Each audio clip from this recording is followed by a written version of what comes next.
민주당 당권 경쟁 상황 이야기 좀 해보겠습니다.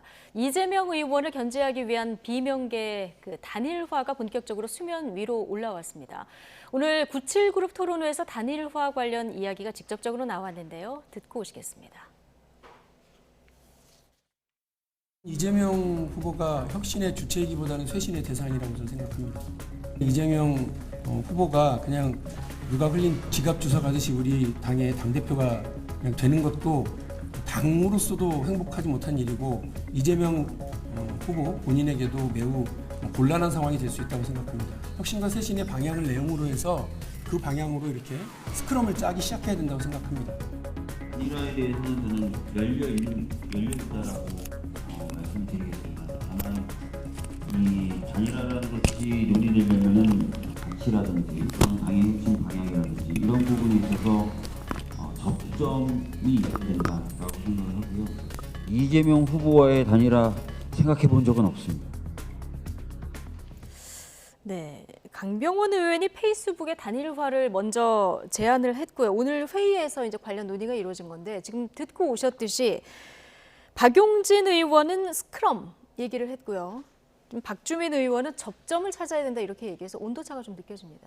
네, 뭐 세대적으로만 97 세대라고 볼 수 있는 공통점이 있는 거고 여러 또 의견들이 다 다릅니다. 뭐 예를 들어서 당의 기성 주류하고 어떤 차이가 있느냐, 혹은 얼마나 동질성이 있느냐 이 부분에서 뭐 예를 들어서 박주민 의원하고 박용진 의원이 크게 갈리고 그 중간에 이제 뭐 강병원 의원, 강훈식 의원 이렇게 포진을 하고 있는데 어떻게 보면 4인 4색이라고 볼 수 있거든요. 강병원 의원과 강훈식 의원 같은 경우도 기반으로 하고 있는 당내 모임이 또 다릅니다. 한쪽은 이제 친문 직계 성향에 강한 민주주의 4.0 이 이제 강병원 의원이 기반으로 하고 있는 조직이고 강훈식 의원은 좀 제야 86세대 이쪽에 가까운 뭐 더 좋은 미래 이쪽에 또 기반을 하고 있거든요. 다들 이제 물론 뭐 국민들이 봤을 땐 비슷비슷해 보일 수 있겠지만 4인 4색의 측면들이 또 있기 때문에 이 단일화 문제는 잘 정리는 안 될 거예요. 그럼에도 단일화를 얘기를 하는 거는 본인이 단일 후보가 될 수 있기 때문에 얘기를 하는 게 있고 그리고 단일화를 거부하는 것보다는 일단은 나는 분명히 하겠다고 했다라고 하는 것이 나중에 더 도움이 될 거기 때문에 일단은 하고 있는데 실제로 이뤄질 가능성이 낮죠. 그리고 이게 구조적으로 또 절차상으로 보면 어차피 3명을 컷오프 해가지고 남기게 되는데 그 과정에서 단일화가 정리가 되지 않겠느냐라고 다들 생각을 할 겁니다. 만약에 이게 본선이고 최종이라면은 단일화가 4명 다는 아닐지라도 일부 사이에서는 이루어질 수 있는데 근데 어차피 절차적으로 한번 걸러지는 거기 때문에 어차피 3명만 거르는 거기 때문에 그렇죠. 그렇다면 이제 남은 자리가 한 자리가 아니라 2자리, 3자리일 수 있는 거기 때문에 그렇다면은 단일화에 돌입을 하는 거는 좀 어려워 보이고요. 근데 만약에 이제 컷오프 결과로 97세대 주자 중에 2명이 들어간다. 그러니까 1명이 이재명 의원이고 나머지 2명이 97이다 했을 때는 그때는 좀 단일화 가능성은 열릴 수 있다. 그때는 좀 열릴 수 있다고 봅니다. 다음 주에 이제 본경선 진출자가 결정이 되는데 김수민 평론가는 컷오프 이전에 단일화되기는 좀 어려울 것이다 이렇게 보셨는데요. 김민하 평론가는 어떻게 전망하십니까?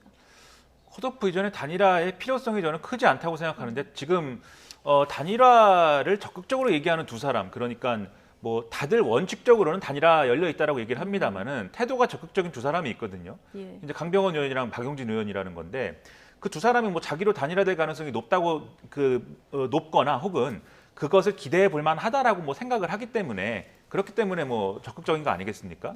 그리고 이게 단일화가 정말 단일화를 하기 위한 어떤 그런 뭐 제안인지 약간 의문이 드는 게 이 단일화 제안을 함으로써 단일화에 대한 서로 간의 입장의 차이가 나오면서 그 입장 차이는 왜 나는 거냐를 또 따져보게 되거든요. 제가 지금 말씀드린 것처럼 이 강병원 의원은 상당히 자신감이 있구나 이렇게 판단할 수 있는 뭐 그런 내용이 될 것이고 그리고 박주민 의원 같은 경우에는 단일화에 대해서 뭐 그렇게까지 적극적이진 않은데 왜 소극적인 거지? 라고 하는 의문이 생기지 않습니까? 그러면 97그룹으로 분류는 되지만 반 이재명은 아닌 것인가? 뭐 이렇게 의문이 되는 거고 그러다 보니까 또 물어보는 거잖아요. 그러면 97그룹 단일화가 아니고 뭐 이재명 의원 쪽으로 가는 겁니까? 이런 걸 물어보게 되기 때문에 오히려 단일화 논의를 꺼내면서 이 각자가 97그룹이라고 하나로 묶여 있지만 각자의 색깔과 그런 지향과 전략이 다르다라는 게 오히려 드러나고 있는 그런 상황이라는 거죠.